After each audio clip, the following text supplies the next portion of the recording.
ណាណូនិងក្លឹបកីឡាបាល់ទះប្រខានជ័យក្លឹបកីឡាបាល់ទះប្រខានជ័យខាងជីកសិករណាណូលេខ10ផ្ទះទៅហើយបាទជះស្រាស្ករណាណូទៅហើយបើចូលកញ្ញាប្រខាន់ជ័យនេះអាយ៉ាបាទឆ្មក់មួយបាទមានប្រសិទ្ធភាពបាទលើកឲ្យភិរៈអូយបាទរៀងចង់ស្ទើលើកឲ្យលេខ10បែកររាក់អាយ៉ាបាទឆ្លងបាទរតនៈលើកឲ្យបុនរ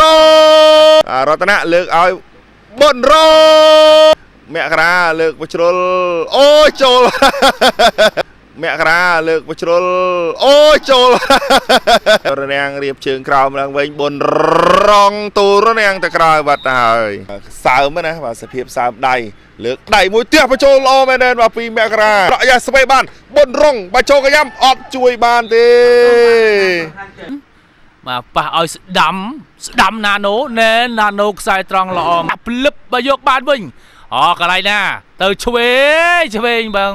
ក៏បើខាងប្រខាន់ជ័យអីបាញ់មកប៉ះអូយស្ករណាណូភិរៈបាទផ្ទះស្ករណាណូភិរៈបាទផ្ទះបញ្ហាទេលើកឲ្យបុនរងបញ្ហាទេលើកឲ្យបុនរងជាប់បាំងណាចប់សពគ្រប់ទៅហើយជ័យជុំ